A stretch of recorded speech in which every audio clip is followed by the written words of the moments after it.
nawoon fawoon xam ngeen ajuma boobu ñu duuba gars yi Cour suprême dañ leen duma Abuja Cour de justice de la CEDEAO 1-0 ngoon gi dooraat 2-0 ci diggante bi dawal nañ fi niñ mën seen mën mooy manipulation naan ñoom ñoo gagné Ousmane day bokk di manifester ci mbedd yi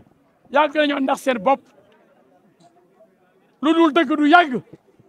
waaye bi dëgg ñëwee ñu ne ko yow Ousmane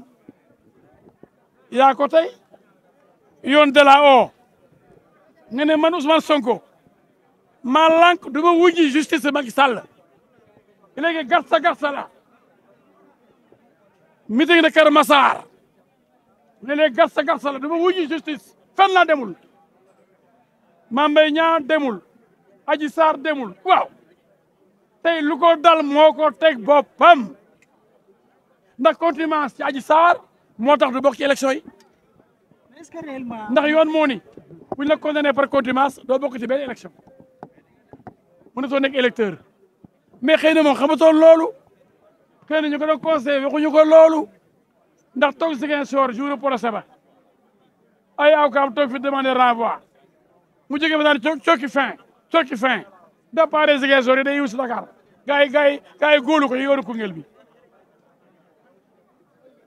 au lieu mu ñëw wuy si yoon taxaw défendre boppam mu ne du ma wujji justice yoon ne boo wuy siwul contumace doo bokk élection moo tax ba waa Ziguinchor ne ko da ngay bokk Sénat ne ko da ngay bokk jëneen da ngay di caaxaan rek waaye Cour suprême attekat yu mag ya ca kaw a kaw mais Ziguinchor li nga atte baaxul na konte atte tey bi mënoon a ñàkk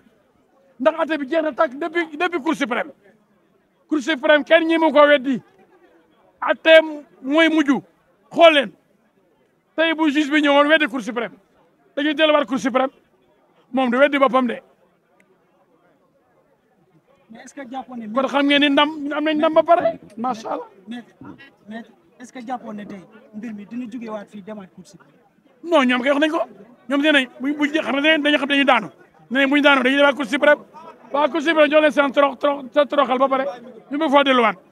waaye ñoom daal bu leen duma ñu daanu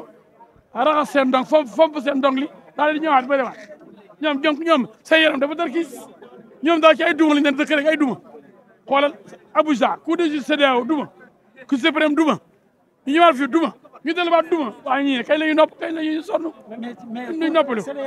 CEDEAO moom ci li mu gën a accentué wu mooy dissolution parti Pastef. c'est pas vrai yow yaa ko xam est-ce que tamit mais est-ce que tamit non c'est pas vrai mani dama ni li nga wax du dëgg CEDEAO dafa ni Ousmane Sonko dafa bëgg ñu réintégré ko mu ne kenn du ko réintégré mu ne sursis du am pour dañ ko génn ci liste yi kon yarawu arab bi da ngay wax loo xam bàyyi leen avocat Sonko yi bu ñëwee wax leen ngeen gëm li ngeen di wax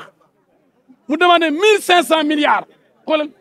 junni milliards ak juróomi téeméeri milliards nañ ko dampee ñu ne ko jógeel fële état Sénégal li mu def yëpp yoon la yow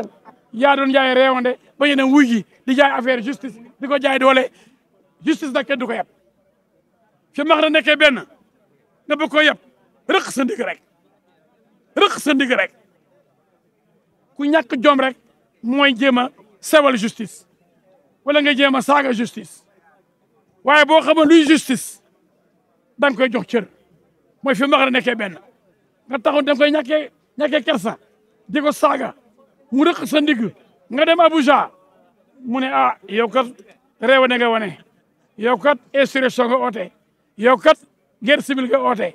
yow kat gatsa nga oote yow kat daa rey président wala mu rey ma nga woote yow kat ku dee sa juraat nga woote yow kat baaxuloo